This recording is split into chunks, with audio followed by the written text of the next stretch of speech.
3, 2, 1. This is Chargers Unleashed Podcast. Here are your hosts, Dan Wolkenstein and Jake Hefner.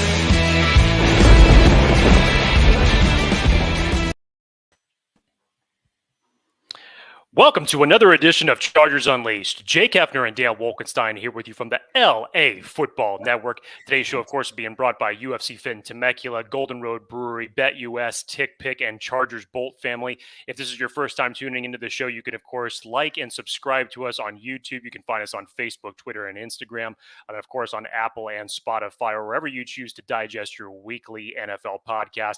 Dan Wolkenstein, we're still a week away. Actually less than a week away from the beginning of the free agent frenzy. But, man, there was a shakeup, not just with the Chargers, but in the entirety of the AFC West as a whole. What a Tuesday it was, as a matter of fact. And I'm happy that we're back on here live to talk about this. Obviously, we have a lot to get into. And outside of the big news as it relates to the Chargers, we're going to be talking a little bit more about the upcoming free agency frenzy, as the Chargers have a lot of money to spend. And we'll see what they're going to do with it. So we'll be going through a lot throughout the show today. Happy that you guys are joining us. But Dan Wolkenstein, first and foremost, before we get into everything, how are you, sir? I am great. Today is a great day. Holy crap, Jake. The Chargers just re-signed Mike Williams in a day which I think all of us probably thought that the Chargers were going to be franchise tagging. Some of us were worried, fearful that they might just be letting him go. All kinds of rumors are swirling around where the Chargers might go, if they go to the draft or whatever, free agency. Bam! Mike Williams, 3-year, $60 million contract extension. We'll get into the details in a bit. Mike Williams, whole lot, stays in LA for the next 3 years, or at least 2 years. There's probably an out. We don't know all the contract details yet. But first and foremost, before we get into like all of the specifics and all the comments and jazz, again, welcome to Chargers Unleashed. For folks who have not joined us live previously, welcome. Let's have some fun. If you guys have any comments, questions, concerns, topics you want us to talk about, please put them in the comments below or next to us, and we will go ahead and try to read them off live as much as we can. We'll try to give good to people's be comments. back live. It doesn't feel good. And we haven't done a live show. The juices are flowing. And it feels good. Damn good. This feels good. Skylar Littlefield, what's going on? Thank you for joining in. Steve Demko, what is up? Welcome to Chargers Unleashed.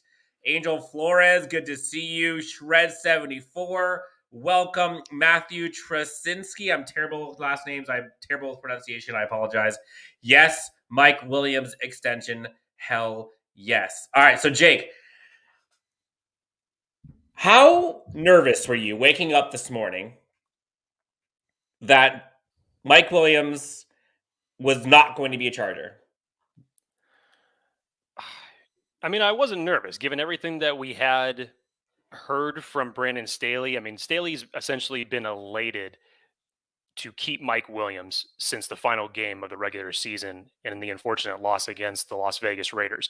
You've heard how much he's talked about him immediately after the game. If you were watching the NFL Combine this week, you heard him talking about him at length in his interviews this past week. So you knew that the Chargers were going to make a commitment to him, and whether that was through the franchise tag or if that was to a long-term extension, you knew that they were going to try to do whatever it was that they could to keep him on the team. They did not want to let him hit the market. And as Jerry Jones once said, deadlines make deals. I mean, I'm with you, Dan. Everything that we had seen over the last couple of days, it looked like it was just another franchise tag. Doesn't matter who the position was. And you saw tight ends getting it. You saw the big name wide receivers getting it. And you're like, okay, this looks like it's going to be a trend. The same thing for Mike Williams. And then sure enough, with about 2 hours to go before the deadline hits, bam, 3 years, $60 million, $40 million guaranteed, 28 in the first year. You keep the nucleus of the Chargers weapons together along with Keenan Allen to go along with Justin Herbert. Obviously, the Chargers had a lot of questions, still looking for that wide receiver 3. They would have had it even more if they were to let Mike Williams walk, or if they did not end up coming to a long-term deal with him. But Dan, this is something that we talked about on the podcast even before the end of the season when we were talking about this aspect for Mike Williams. I had personally thought that they were going to franchise tag him. Me too. Because I felt like it gave him the most flexibility, short-term and long-term, whether or not you wanted to do a long-term deal with him or not, whatever those numbers were going to look like at that point. Or, should he regress and the Chargers draft another wide receiver and you give another year to Josh Palmer to develop, and then maybe you let him walk. But at the end of the day, for the contract numbers that he put up, for the real contract numbers that are still going to be coming out as far as the overall cap hit for the first year, it's looking very promising, and a lot of flexibility is still there for the Chargers to make some big free agency splashes. You have to obviously put in the expected cuts of certain players that are still knocking against the cap that we would hopefully expect to hear some news in between now and next week. So the Chargers are still going to have a lot of money to wheel and deal in this free agency period. Again, Tom Telesco has never had this much cap space nor this many draft picks in his 10-year tenure as the Chargers GM. We're going to see what he's going to be able to do with it. And so far, starts it off with a bang by keeping one of his own. Yep. No, I agree. Huge moves. This makes sense for a multitude of different reasons. And for those who are coming to us from whether it was Twitter or Facebook, I apologize. Totally my fault with the fat thumbs. No, Mike Williams did not resign. He re-signed. I didn't put the hyphen there because I was twiddling too fast with my fingers trying to get the thing up. Yes, I'll fix it later. Apologies. My bad. Dan, the Twitter sphere holds no mercy to anybody who does not double check. No, in fact, live I'm going through and saying my apologies. It's re-signed with the hyphen. Next time I get a break from talking. Okay, so guys in the comments, gals in the comments, tell us, what do you think? What should the Chargers do next after they have signed Mike Williams to an extension? We're going to be talking about that, what their options are. We already have a bunch of guys in the comments talking about J.C. Jackson formerly from New England, who could potentially be something we can go after. But Mike Williams stays. And I cannot stress this enough. The Chargers kept Mike Williams, and it was a smart play in the sense that it keeps as many options and it keeps the team as flexible as they can be heading into both free agency as well as the draft, as well as to next seasons as we get some other guys coming up on big contracts, i.e. Derwin James, i.e. Justin Herbert coming up pretty shortly. And also, sneakily, the Chargers are also spending less money on this because of the re-sign than they did on the franchise tag. So the Chargers have more flexibility. They have more money. They can go into the draft with more options, and they could still go out and sign that top-tier blue-chip free agent if they want, i.e. a Khalil Mack if they want to do some kind of trade, i.e. a J.C. Jackson, i.e. Doesn't matter, Hakeem Hicks, Joseph Day. Like, there's so many guys they can Chargers go after, and none of that changes because of the decision today. In fact, the decision went up because they were able to re-sign him and not have to worry about a $15 million or 18-point-something million cap hit on a franchise tag.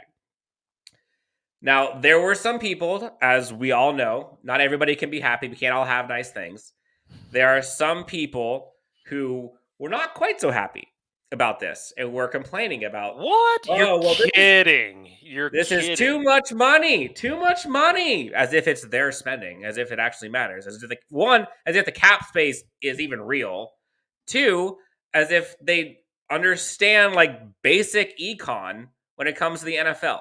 Like, the NFL just went up like $20-something million in total salary cap without doing anything. So right now, the Chargers just basically got Mike Williams for essentially free. If you want to look at the difference between last year's salary cap number and this year's salary cap number, went up like $20-something million. But furthermore, you don't want to take a team that has arguably top 3 to 5 quarterback in the NFL already, crazy talk, who already has 2 receivers over 1,000 yards, who already has top 5 offense in almost every statistical category.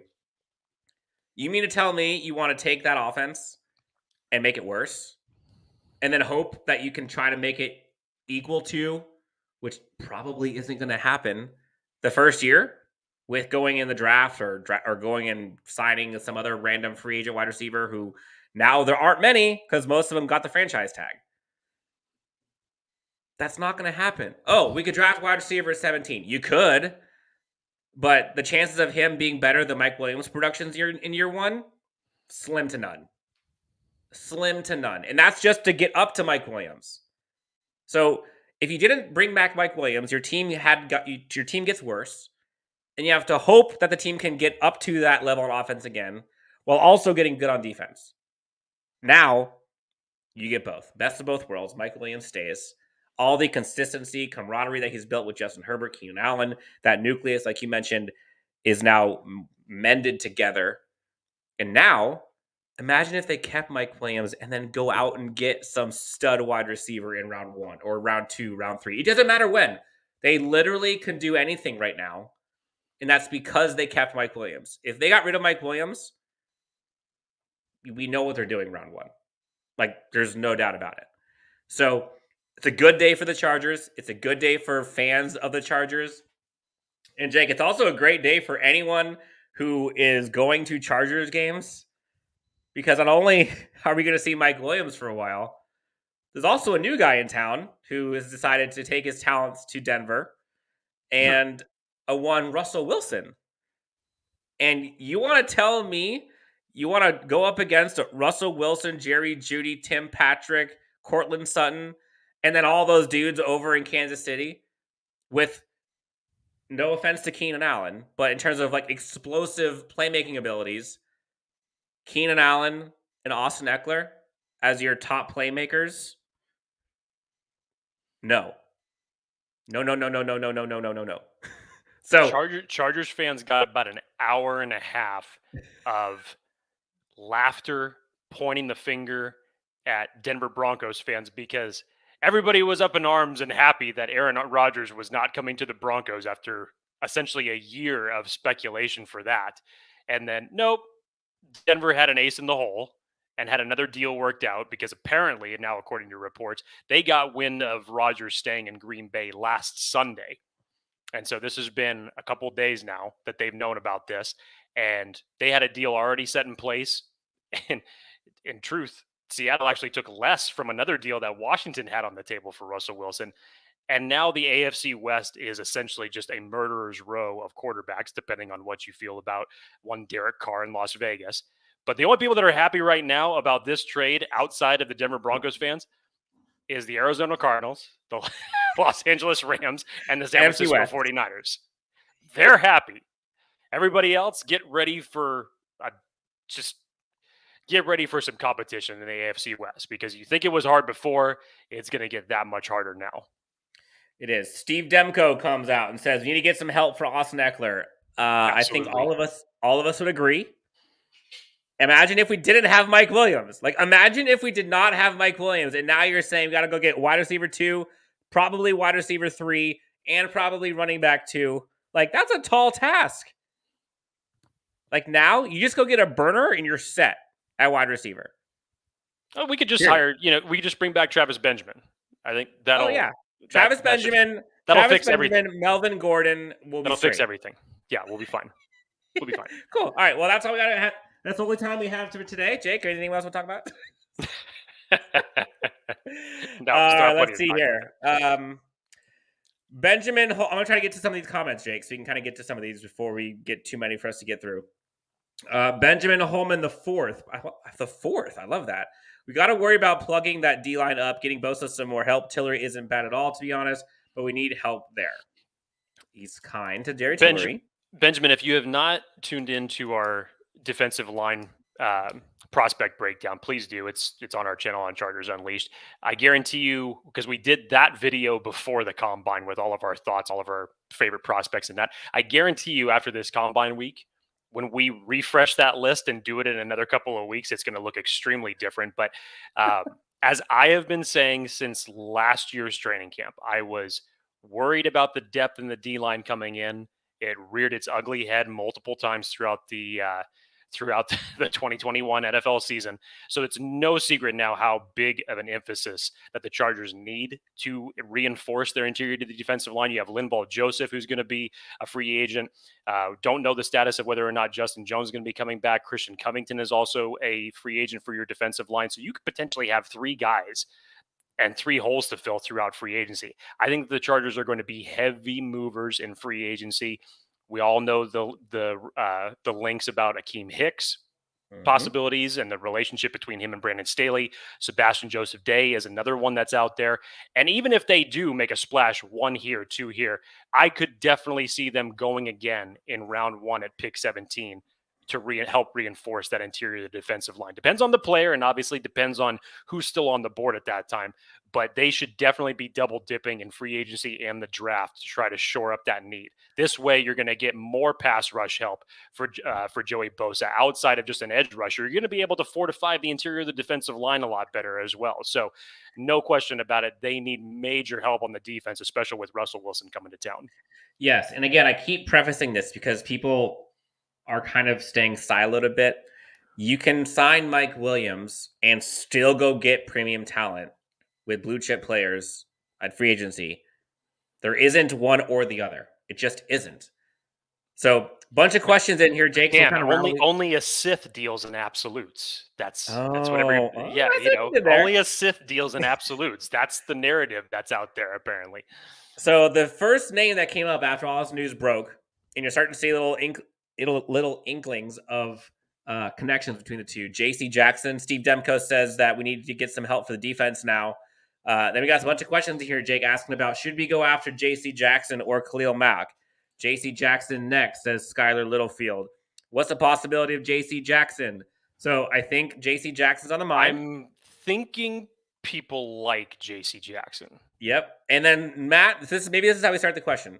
Would you rather spend big money and sign J.C. Jackson or draft a guy like Stingley at pick 17? That's a good question. If I had my selection in that one, and this is what it strictly comes down to, I would say J.C. Jackson for that, because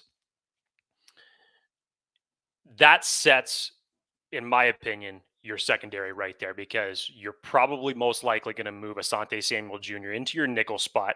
You're then going to have your 2 bigger body corners in Michael Davis and J.C. Jackson on the outside, as opposed to Derek Stingley, who, again, coming into the league, you're one. How do you then rotate your defensive backs at that point? That could get a little bit interesting. And also just because the Linz Frack injury that Derek Stingley's coming off of, that's no joke.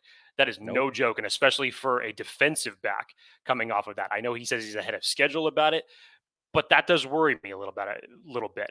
Obviously, tremendous talent coming out of college, but if I had my choice between those two, I would definitely sign J.C. Jackson. Yep. Matthew, again, I'm terrible with last names. I'm so sorry. I'm not even going to try. I think because of Wilson to the Broncos, that will make Tom think a little more about jumping on defensive backs and linemen. To be honest, I think he was already thinking pretty highly about those positions. Sure, this probably helps a little bit, but if we're being honest, we already have to deal with Patrick Mahomes, and Russell Wilson isn't better than Patrick Mahomes. So us having a plan for Patrick Mahomes, I think, will also help with Russell Wilson. So I don't honestly think it changes his mindset that much.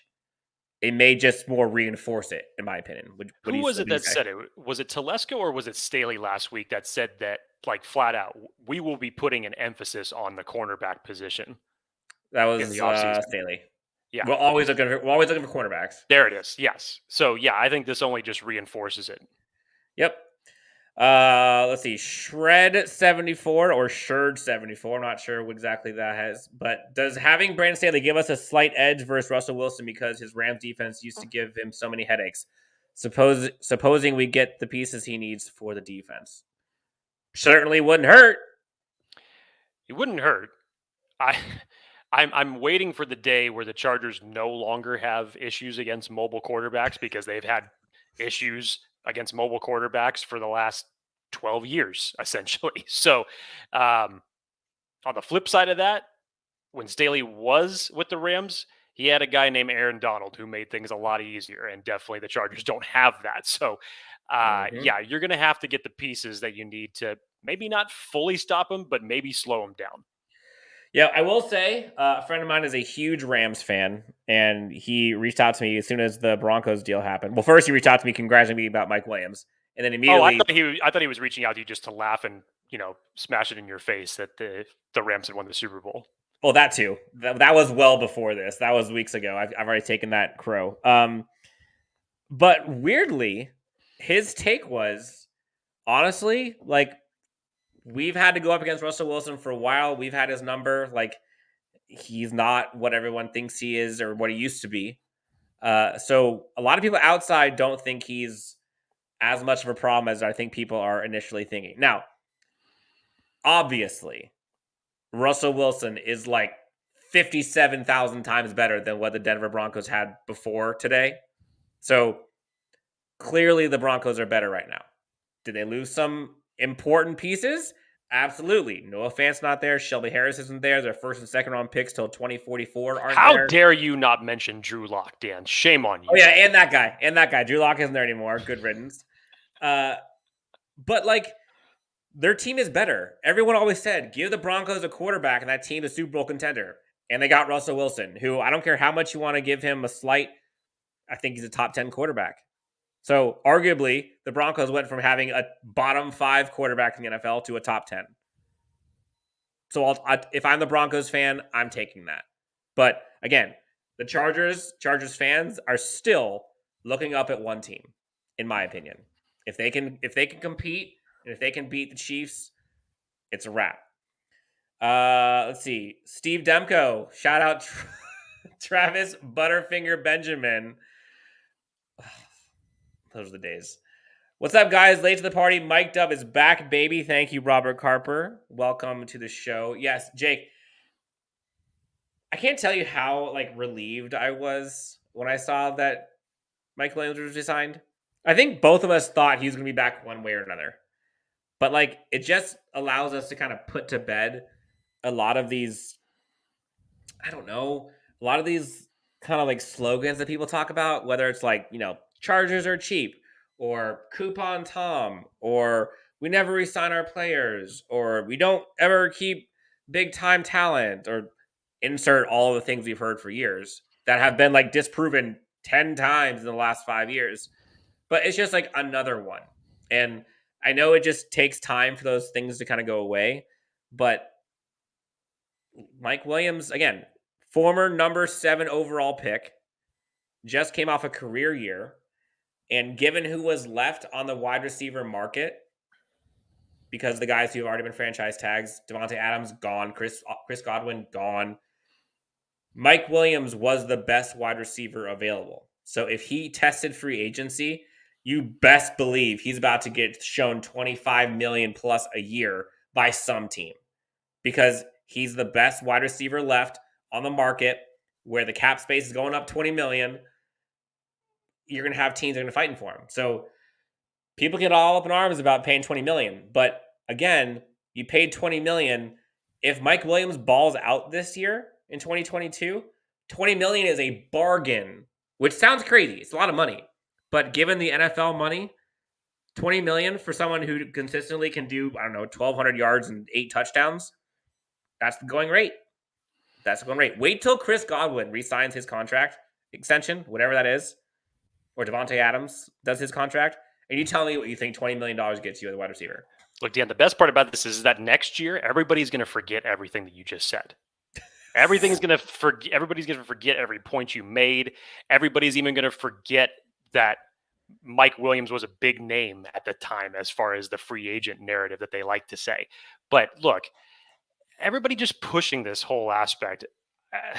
Look, you have to keep your own, and I get it. It may not be the contract that you would have given him. That's all subjective at this point. But some people just have to understand. It's look, if you want to blame somebody for the contract, don't blame Tom Telesco. Maybe blame Kenny Golladay for resetting the market last year with his 4-year, $72 million contract. Maybe Maybe get pissed at the Dallas Cowboys 2 years ago. They gave Amari Cooper a 5-year, $100 million contract. I mean, Mike Williams bet on himself in the final year of his contract, and he won. I understand everybody loves Keenan Allen, but Keenan Allen ain't getting any younger. And so you need to start resetting some of these wide receivers, re-signing them, keeping some weapons around Justin Herbert, because God knows you need him, not just with Russell Wilson coming into the AFC West picture, but obviously with Patrick Mahomes now. So these are some of the moves that you need to do. And when you did it like this, 3-year deal instead of a 4-year deal, I'm sure Brilliant. that everything in there as far as language goes, the incentives, all that type of stuff, the Chargers still have a hell of a lot of flexibility to go out there and sign plenty of defensive free agents to fortify this unit and get set for the NFL draft. Think about that. 2 years ago, Amari Cooper signed a 5-year, $100 million contract. And now they're looking like they're going to release him. And if he gets released, you know how much money he is going to make? I will put a hefty 6-pack of whatever you want that he will get more than $20 million. Any takers? I think the Philadelphia Eagles may be interested in that. There's going to be a team who pays north of $20 million for a receiver not named Mike Williams, who would not be as good as Mike Williams. I'm sorry. And honestly, Amari Cooper, totality, has had a better career. But if I'm looking at upside, if I'm looking at who I think has the best ceiling, it might be Mike Williams. We saw what he did in 1 year with Justin Herbert in the right scheme. Give me a break. Yes, Solo Man. People mad about $20 million when the cap space just keeps going up from here on out. It's a bargain. I think you're right, Jake and Solo Man. In a year or two, $20 million is going to look pretty. And again, you don't have to worry about it. Now, his contract as well as Keenan Allen's contract are up, I think, at the same time that Justin Herbert will be up for an extension currently. So, look, people want to give, it's one of those like damned if you do, damned if you don't. People want to give Tom Telesco a whole bunch of crap for a lot of things. You're never going to be able to please anybody. We get that. No, but when I heard it was a 3-year deal for $20 million, $20 million per average, sign me up. I think what was giving a lot of people heartache was not heartache, wrong word. What was giving people a little bit of heartburn. Stress was heartburn. There we go. Was the thought of committing to imagine if they did a 5-year, $100 million deal. That's a long time. That I wouldn't have liked. That's a long time. And again, the wide receiver he had one great year. Is that worth a 5-year contract? I think most would argue no. I think that's what people were kind of souring to, and why they wanted to do the franchise tag. But 3 years, $20 million? Yes. Great. Honestly, I probably would have been okay with them paying a little bit more than that for a 3-year deal. Because, again, you have more options.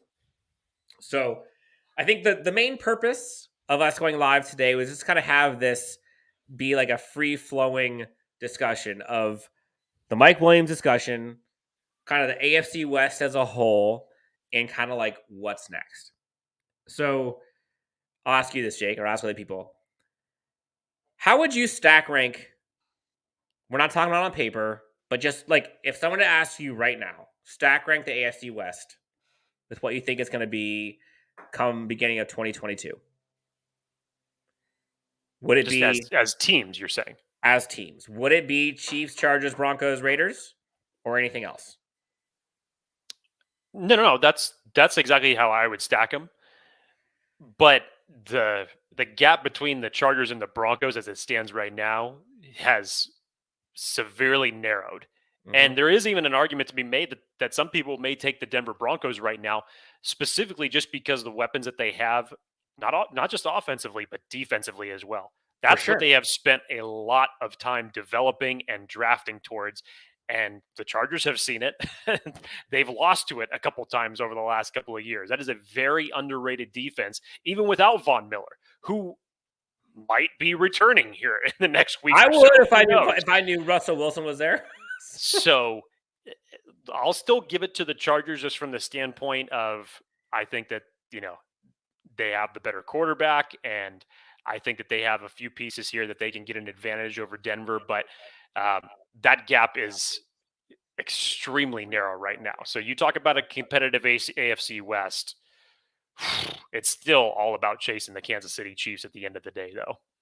And think about just like I was thinking about this earlier. The sheer volume of stud quarterbacks in the AFC is I don't think I've ever in my life of being an NFL fan have seen this many.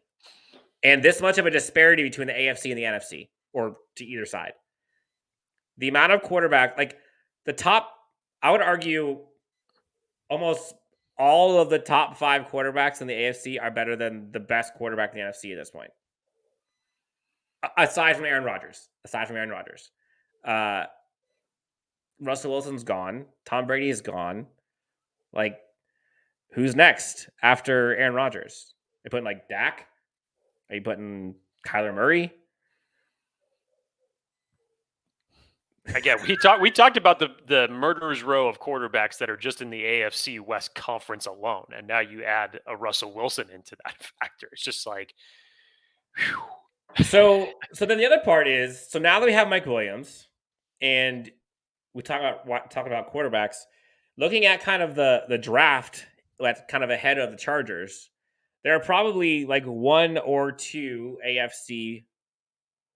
One NFC, one AFC team that could be potentially looking for a new quarterback ahead of the Chargers. Possibly 3 if we're talking about the Washington Commanders. It's going to take so long for me to be able to say that correctly without thinking too hard. The only thing, I mean, again, whether it was Seattle or whether it was Denver who needed a quarterback, either one of them probably would have drafted a quarterback. So that kind of was a net nothing. But the Chargers, they're in a good spot at 17. I've heard a lot of people kind of talk about all the good guys are going to be gone. And I'm like, no. Like, for what the Chargers need, they don't need a quarterback. They don't need an offensive tackle, at least a left tackle.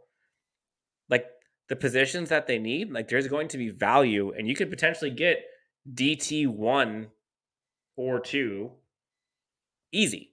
You can get probably CB4, CB3 maybe. I will preface this because I know that I'm a prisoner of doing this. Sometimes you get pigeonholed just on one guy to just say, "Oh God, we need this." Thankfully for the Chargers last year, they got the guy that you wanted in the first round. But I've been a prisoner of that moment where I just, I pigeonhole myself here and here and here, and most of the time that it comes up to the draft, the Chargers, for whatever position that they absolutely 100% need to go for in their draft, you have about 6 other teams ahead of you that could also go that way. Historically, that's where it's been. But this draft is so deep at so many different positions. It's going to afford the Chargers a lot of flexibility. Obviously, with the Mike Williams signing, does it eliminate wide receiver in the first round? Not entirely, but does it decrease the chances that you go for it? Considerably, yes.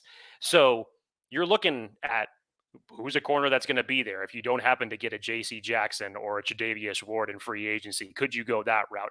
Obviously, with the interior of the defensive line, Devontae Wyatt, the show that the next planet Jordan Davis put on, just had Charger fans drooling at the mouth for that. But on top of that, you go beyond Jordan Davis's performance. A lot of the interior defensive linemen that were projected second-round picks, i.e. Travis Jones, probably going to go in the first round. I could definitely see the way that he tested, could definitely see a case that someone's going to spend a first-round pick on him. So you're going to get some of these guys that athletically, to go along with their film, they raised their stock up considerably. The interior defensive line showed out, as well as the edge class. You talk about some athletic performers that were there. God, I would love for a Jermaine Johnson to be there at 17. How about a David Ajabo? I mean, some of these guys are going to get pushed down, even when we get to the second round of the draft and day There two. are only 32 options. It always happens. You could essentially say right now that people have 50 first round grades on guys, but there's only 32 picks in the first round. So you're going to have some good players sitting there at 17, and there's still going to be good players that are available on day 2. Yep. Yes, Dylan, I kept your thing up here for long just so everyone saw it. We had addressed this already. This was my bad. I will own and take the L.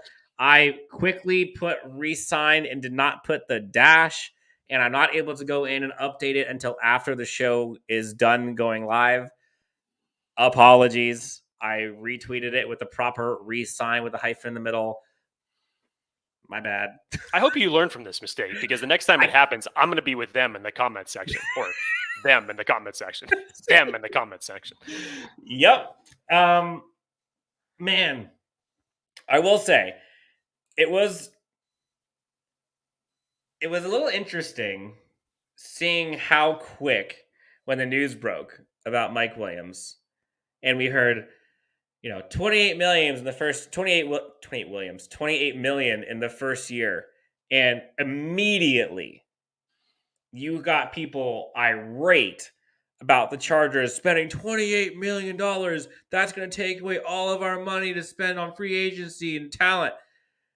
And, I had to sit there and be like, okay, please tell me that they read this correctly. They're not spending $28 million on the cap. It's not affecting the cap for $28 million. I don't know how many times I got to tell people this. And for those who don't know, okay, the Chargers 3-year, $60 million contract total. $28 million of that is guaranteed in the first year, I believe. That is spread across both salary cap and bonus. Bonus can be spread across 3 years. From all that I have seen, we don't know these specifics yet, and nothing has been confirmed. But what it looks like, the contract for Mike Williams, the cap hit for 2022, instead of the 18 point, I think it was 5 or 6 for the franchise tag, that would go on the books for 2022. The new contract extension looks to come in around-ish $15 million of cap hit in 2022. 15 million, not 28 to the cap, 15 million. Again, that's almost $4 million cheaper than what the franchise tag would have been. So calm down. I think people got a little crazy at first. And it was okay. You know what's the weird part, Jake, was so many people were getting franchise tagged, and then all of a sudden, Mike Williams was the one guy who actually got the contract. In all the teams that you'd have thought would have not done the contract, considering years past and all the I was happily proud, excited, grateful, thankful that the Chargers did it, because they stood out today as a team that re-signed their guys. Of course, Denver goes out and does their thing. Aaron Rodgers stays in Green Bay. Devontae Adams stays in Green Bay. Chris Godwin stays in Tampa Bay. A bunch of tight ends end up staying. I'm not sure what the Cleveland Browns are going to do, but who knows? So it was a good day. Honestly, it was a good day. This one's going to be a short and sweet. We've got a lot of stuff coming up here in the coming days. I think tomorrow, Jake, we're going to be doing our cornerback prospect breakdown. Yeah, that's going to be a lot of fun. Jake and or folks in the comments, is there any other topics, rapid fire, before we head out, you'd like us to discuss? Dan, I actually have one for you. I don't think we should end so quickly, just because obviously between now, next week, I know we're going to be doing the cornerback prospects. We'll obviously have another guest on the show, so we may not be able to talk about this until then. But pipe dream for you, free agency frenzy kicks off. Ideally, who's your guys? I know we already have a bunch of people in the comments. It's JC Jackson. It's the JC Jackson show right now. But ideally, give me some names. Come on. I mean, I know that this is stuff that you and I have already talked about, and that should be common sense at this point, but let's hear it. So, theoretically, I would like to go into the draft already having my CB3 locked up. Meaning, if they can go out and get a Travarius Ward kind of guy from the Chiefs, if they can get a JC Jackson and all of a sudden flip Asante Samuel into the slot, there's a bunch of corners who could fulfill the CB3 role. if they can do that, then that gives the Chargers the ability to either. I don't want them going after, honestly, any wide receiver at this point that's more than, I don't know, $7 million this year. There's no need. Now they have Mike Williams. Tight end, I really don't see them going after a tight end in free agency either. No, I can see them. not with the market and the franchise tags going out. Hell no. No, I would say And someone it's a like deep tight end class. Yes, I would like to see someone. I think the defensive line, honestly, is where I think they're going to have to put the most money towards in free agency. And so I wouldn't be surprised if they signed 3 interior defensive linemen in free agency and still drafted defensive line in round 1. Like, the defensive line is in that much need of work. I would say defensive tackle, edge, nose, like all 3 of those, I would take at least 3 of those. Linebacker, potentially, I would take. People talked about like Tyrann Mathieu. Sounds great. I don't know how. I mean, you obviously would take him on your team. I don't know how that would fit in this team in terms of like roster construct. Like, what do you do with Nazir Adderley? Like, who slides over? I don't know. Look, JC Jackson would be great on this team. And the Chargers could go out and get him if they wanted to. But I honestly don't know if adding more resources to adding all our money in a cornerback is where we get the most bang for our buck. We can get like 2 or 3 defensive linemen for the price of JC Jackson. And looking at how the team was constructed last year and what lost us games, it was like the CB 3-4-5 role that screwed us, and then it was like the entire defensive line other than Joey Bosa, basically. So I don't think it was CB 1 or 2 that was the issue, which is what JC Jackson would be. Like, it was a depth thing at that position. In my eyes, like, it was starting caliber issue along the defensive line and arguably along the linebacking core too. But if Mike Davis and Asante Samuel were healthy, like, starting corner, CB 1-2 wasn't the issue. CB 3, Chris Harris, Tavon Campbell, Keeman Hall, like, that was the issue in secondary. And then when Nazir Adderley was hurt or Derwin James was hurt, you're having to rely on guys who have like literally never played. So that's where I'd go. Also, love to see them get 17 offensive linemen in free agency, none of which are like quality starters, but like depth pieces. I would love to see.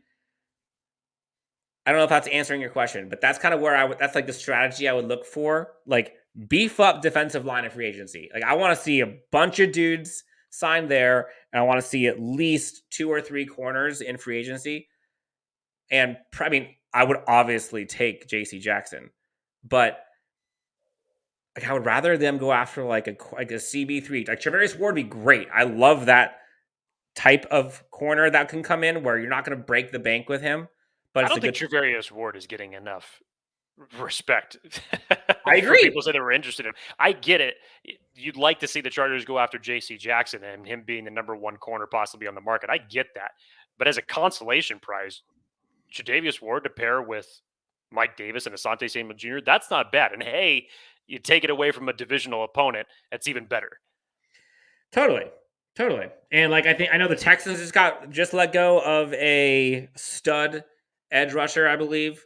Now that the Bucks did Chris Godwin, Carlton Davis is probably going to be available potentially. You already talked about Akeem Hicks. There's a bunch of edge rushers. I think like Hassan Reddick is one of them. There's a bunch of guys that I think could come in. But in my eyes, if I'm Tom Telesco and Brandon Staley, I'm taking what was our biggest weakness, which was the defensive line, and turn that into a strength, to where if I can go into the draft knowing that all I have to do for defense in terms of like starters would be like, get me a Jordan Davis type and we're straight, or get me like a Jameson Williams type on offense. Like, that's what you want to be. I just don't want to go into the draft needing a certain position. And if we can get a bunch of those guys in free agency, I mean, I think that's every team. It is every team. And it's But going to like, I happen. don't want to go in there with just getting, like, for example, let's say the Chargers just get Hakeem Hicks. Okay, they add Hakeem Hicks and that's it. Like, that's not enough. No. So I'll tell you this, Dan. To me, and this is why I put such an emphasis on the interior of the defensive line, whether actually the interior of the defensive line or just the pass rush in general, even if you want to target the edge. We still don't know whether or not Uchenna Nwosu is going to be returning this season.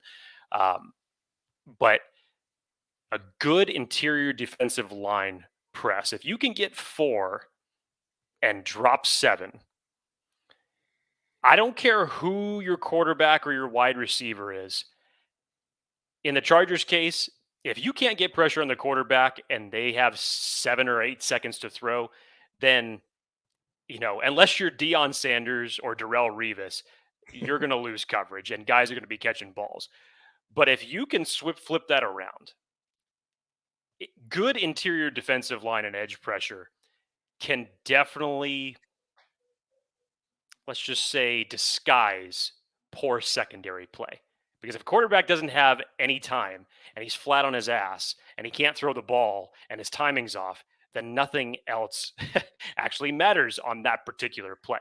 So to me, it's definitely interior defensive line or its edge coming whether it's in round 1 or a high priority in free agency. We've obviously heard all the things about Akeem Hicks, Sebastian Joseph Day. How about a BJ Hill? How about a DJ Jones from San Francisco? There's a lot of guys there that could plug and play. Harold Landry, who we just found out today from the Tennessee Titans, is not going to be franchise tagged, so he's going to hit the free market. I see some people are talking about Chandler Jones, and we've obviously heard a couple of things over the last couple of days about Von Miller. Now, personally, I don't see Von Miller coming back. I get the ties with Staley and Denver, but to me, along the same type of a line of a Chandler Jones, A, what's the market going to be? And 2, both guys are north of 30. I just don't know. I would rather have a much longer term pairing to go along with Joey Bosa rather than a possible 1 or 2 year deal for one of these older vets. That just doesn't seem like the right thing to do. I'd rather take that money and I'd rather spend that elsewhere. As far as offensive tackles goes, yes, you need a right tackle. I would assume that Brian Bulaga would not be coming back next year, so that's going to give the Chargers some additional cap space whenever that release ends up happening. Obviously, Storm Norton was not the answer last year. The free agent tackle, the free agent tackle market is not good as far as right tackles goes. I see some people saying Dennis Kelly. How about a Morgan Moses? That would probably be where the list would stop for me. But this offensive tackle class, if you're looking for a right tackle and maybe you want to target that need, say on round 2, round 3, depending on how the draft falls, you can find a good right tackle in those respects in that standpoint. And I'd feel comfortable doing that. Wide receiver like you, Dan, this Mike Williams news obviously takes that out of the frame. So yeah, to me, it's all defense. It's all defense.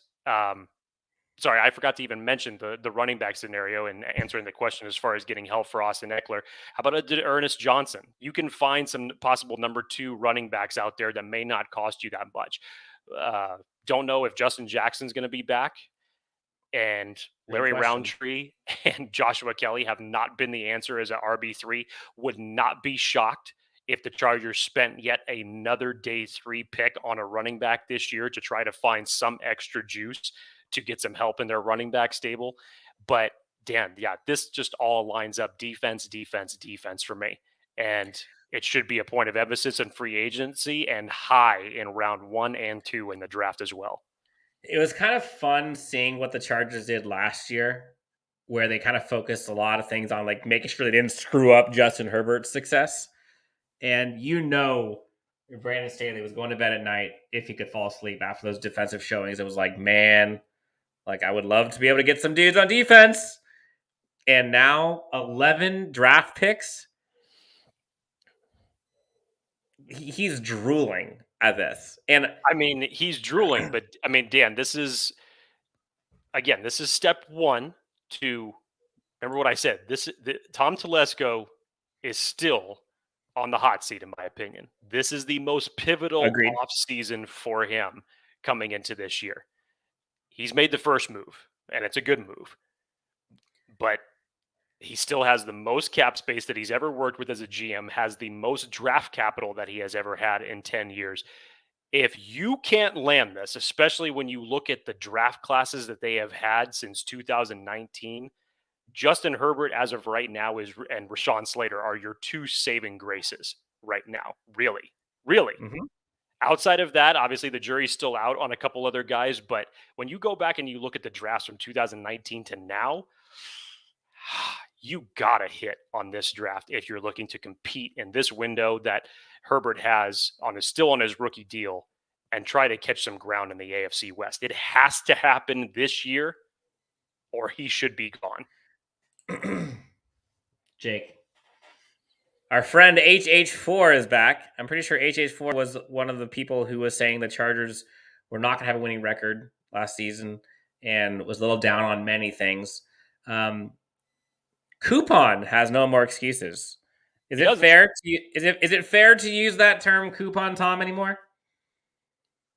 I don't think he's ever going to be able to shake that title and whether or not you want to give it to him in the standpoint of him being cheap that he doesn't sign anybody. Again, let's get rid of that narrative, or from the fact of whether or not he actually makes some bargain signings and look at it that way. Depending on how you want to look at it, whether you want to insult him or compliment him, he's never going to be able to shake that nickname. He's just not. I'll let it stop there. Man of the Year asks, can't wait for Jake to answer this. What would you guys say to drafting running back in the first round if we spend a ton in free agency?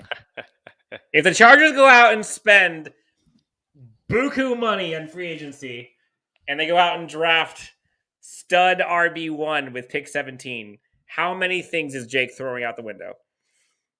I'll be breaking my own windows, Dan, because you'll be sitting about 5 feet from me if that was ever to happen. But no.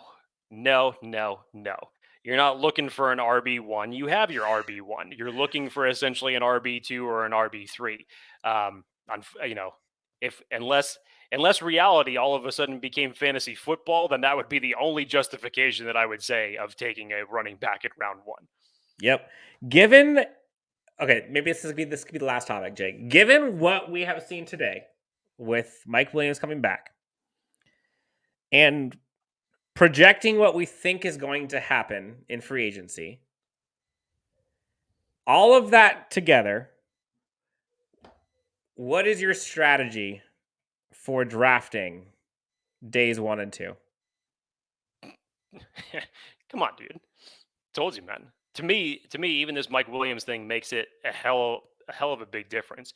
And especially if the rumors are true that the Chargers are actively going to pursue J.C. Jackson, then it has to be edge or interior defensive lineman. And pretty much take your pick with who's still going to be on the board at 17. So round 1 is edge or D-line for you? It should. It should. Okay. And to be perfectly honest, it should be that for days 1 and 2. So whichever one you select on day 1, come back around in round 2 and take it then. Yeah. If it was me, I'm probably taking defensive line and edge. Whichever one of those two you're not taking in round 1, you're doing 2 of those in rounds 1, 2, and 3. If it's me, now, I will say this.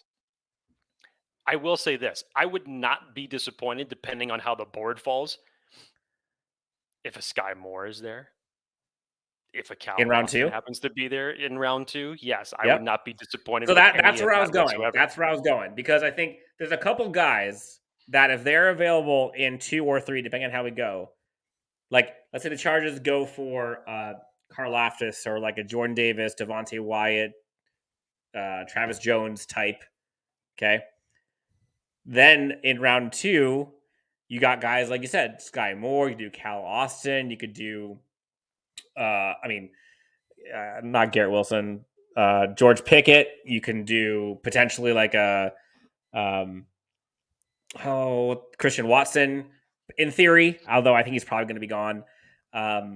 Or hell, you can go round 1 and do like a Jameson Williams or something at 17. And then round 2, you can go for like a Travis Jones type or a Karlaftis type if he falls. Who knows? Damn, Travis Jones is not lasting until pick 48. Wait, but Jake, we keep saying this. There are 50 guys with round one grades. There's only 32 guys that are going to make it Just through round saying. one. Travis I Jones agree with you. himself had a great combine. I He's not know. lasting that far. I know. A couple guys that people are talking about in the comments. We can kind of just go through this real quick. People are talking about tight end room. They like to see us adding some guys from tight end. Dude, if the guy from UCLA, well, no, it's a pipe dream. No, he ain't going to be there. Never mind. He ain't going to be But there. how fun would that be? Do you think Jordan Davis will be available at 17?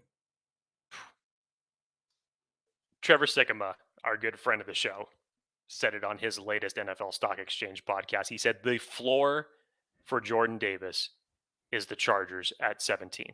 2 weeks ago, the value for him was all over the place. Some people thought 17 was too high. We thought that was too high. And I said if the Chargers were to consider a trade back, which is something that I've been asking for I feel like 20 years now, if the Chargers traded back to say 25, 27, somewhere around there, a lot of people had Jordan Davis going there.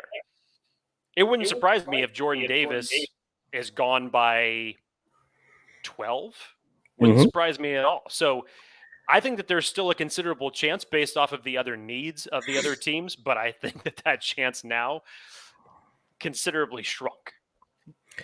Yep. Reality check says we got to go Jordan Davis. He's on the board. Jorge Rodriguez, Calvin Austin for sure, round 2.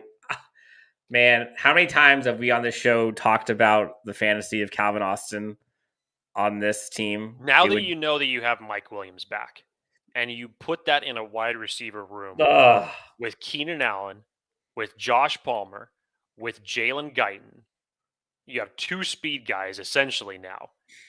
And wow, all of a sudden, Justin Herbert's just saying, just go out there and get open, guys. And I don't care who it is. I'll throw it to you. Imagine like Christian Watson and Cal Austin. Just going bonkers. Why not?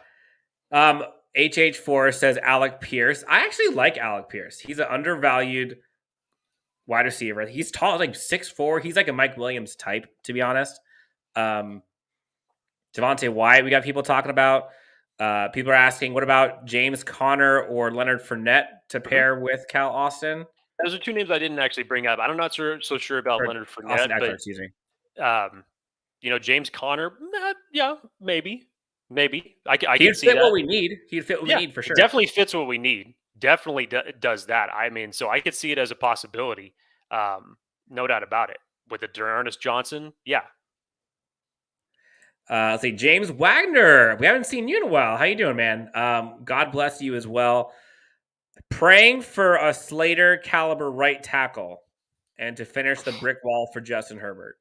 What are the chances, percentage-wise, that the Chargers go right tackle at 17? Unless we're talking Cross at 17. If he happens to be there, he shouldn't be there at 17. Trevor Penning, for as good of a combine as he had, I love it just from the standpoint. It's like, hey, someone asked him, how do you describe your game? And he just said, I'm a big, nasty prick, which he was during the Senior Bowl. We saw all the highlights of him tossing people all over the place. But I just think from a standpoint, if we're looking at BPA and you're telling me who's on the board there, and if there's a guy like Jordan Davis or there's a guy like a David Ajabo that still happens to be sitting there at 17, I couldn't pass up either of those guys to go right tackle. So everybody would essentially have to be wiped off my board to be looking at an offensive tackle there. I just don't see it from the emphasis that the Chargers need to put in defense. But there are some guys that you can get on day 2 big time. Max Mitchell, who's one of my favorites. Love watching this kid. I think I think in the next couple of weeks, especially after he goes through his pro day, he's going to be getting a lot more love. But love what I see from Max Mitchell. So that's one to keep an eye on. All right, Jake, rapid fire. We got some questions here. Ready? Think we can get Sky Moore in the second round? Some people have even put it in their mock drafts. So, and Daniel Jeremiah said it. He's not getting out of the second round. So if you're expecting him to get to the third, no, it ain't. Sky Moore, Cal Austin. Who'd you rather have for the Chargers? God. Either one of those, I'm through the moon. That could be a show within itself. I don't care, honestly. I don't care. I might pick Cal Austin just because of that like game-breaking speed. Like Sky Moore, I know is probably more versatile, but like I don't know, fractionally so. But Cal Austin is faster. Like there's no doubt about it. Like the Chargers could do nasty things. Specific beats. I need Jahan Dotson. Do you think there's a chance the Chargers can get? I mean, I don't think they're getting him at 17. No, That's too. That's this is too round rich. 2 conversation, I think. Do you think he's going to be there? I mean, at pick 50? I personally don't think that he's going to be there. I would neither. predict healthy. You could arguably say that 5 or 6 wide receivers could easily be off the board come round 1. I could totally see the Kansas City Chiefs being the Kansas City Chiefs, and not that they need any extra damn weapons, but I could see them going wide receiver. Depends on the board falls for them. So by the time the Chargers come back around in the second round, I don't see Jahan Dotson staying on the board that long. No. Craig Smith, friend of the show, talking Jake's language here. Big Somebody Craig. come get the 17th pick, please. Speak it into existence, buddy. I love it. Jake, chances of the Chargers trading back. I mean, it's pretty much 0 if you were to ask me today. I've been asking for it for 20 years. I love me some extra draft capital because God knows this team needs to fill so many damn holes. But come on, man. If the board falls to you, if it's right, if you could get a quarterback or a team that's desperate enough to trade up for a quarterback at 17, give it to them. Yep. Give it to them. I'm all for dropping an extra 5 or 6 spots if it means I'm getting an extra pick on day 2. Come on, man. All right, so he adds Tom has to play this smart. If they get JC, I'm assuming it's JC Jackson, they still need to come away with viable options at interior defensive line and edge in free agency, which is still possible, especially with the Balaga cut. So as to not show their hands in the first round.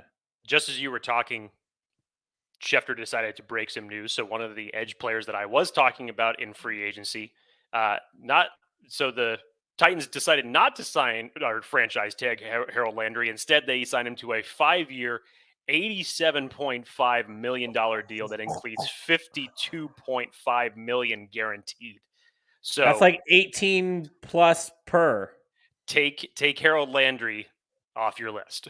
Well, there we go. Unfortunately. Jeez.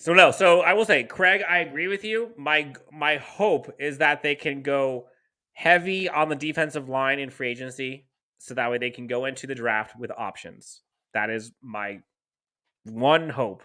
If they can get CB3 and defensive line before the draft, I am a happy camper. Are you worried about Trevor Penning? I mean, yeah, he's is he a red flag to you? I should say. It's from a standpoint. I'm not so sure. Is he worth a first round pick? Yeah, a lot of people would say that, and I would agree with it. Is he worth 17 though? And that's where I would say I would probably have about 15 players, maybe more, that I would have on my board before Trevor Penning. You at sound 17. like me and Chris Olave. Yeah, well, that's a whole nother discussion that we don't need to get back into. Dan, go down to reality checks comment. His next one right below This that. one. Now, this scenario, unfortunately, because we've seen it, this has a bigger probability of happening. For those just listening, reality check says chance of the Chargers trading up ? With eye emojis, and unfortunately, those chances are multiplying and are much higher than trading down. So, sorry, Melvin Gordon, Kenneth Murray. Let's see. Reality check. Last thing. Pending we fill multiple needs of free agency. What are the chances Telesco trades up? Exactly. I'll give it 11. No. I will go. Yeah, Dan. I will go even higher than that, dude. I will be bold enough to give it. I'll give it 22% that he could do something like that. 22%. 22% that he could do something like that. Oddly specific. A name we haven't talked about yet today. Uchenna Nwosu. Jorge Rodriguez says Nwosu is about to get paid. Yes, that is true. I mean, he's not getting Harold Landry money. I mean, Harold No. Landry had just an absolutely ridiculous season. What, 12? What do you think? Like 12 to 15? The numbers that I was hearing was anywhere between 10 and 13 million, depending on what it is that he's willing to take. Now, I know that he's the subject of, I mean, again, the Chargers had 3 players this year in the final year of their contract, all have career years, and Mike Williams and Uchenna Nwosu and Kaiser White.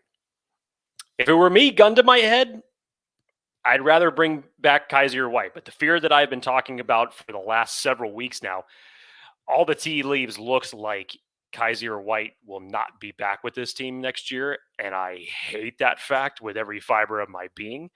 But I don't know. I don't know what people would be comfortable with Uchenna Nwosu signing with right now. All right, last question. And this is like asking which one of your kids do you love most? Didn't I just answer this? So for the same money, you're picking Kaiser White too? Yes. Yes, I would. I would, Dan. And I get it. Some people may not agree, but I think that Staley is just, he knows what he did with the Kenneth Murray pick. He knows he traded up for that. He knows the investment that he put into that. So he's going to give him every chance that he can to try to prove himself and justify that pick, even if it means letting the better player go. Now, see, here's some negative Tom Telesco talk, because we defended him for the Mike Williams. Here comes the pessimist, Jake Hefner, right at the end of the episode, coming on strong. We defend him for the Mike Williams signing and everything that he did in that circumstance from the money standpoint of being right. But I'll tell you this: if he lets Kaiser White go, look, number one, is it the end of the world? No, it's not. Is it the worst thing that Tom Telesco has done? It's one of them. It's one of them. It's pretty damn close. This is, I mean, you do not want to see a Jake Hefner when Kaiser White is let go. No, it's not going to be pretty. So I just, it's going to suck, but all the other things that hopefully Tom Telesco will do in free agency will help just give a little bit of a Band-Aid over that knife in the back that he's about to deliver to the Chargers fan base.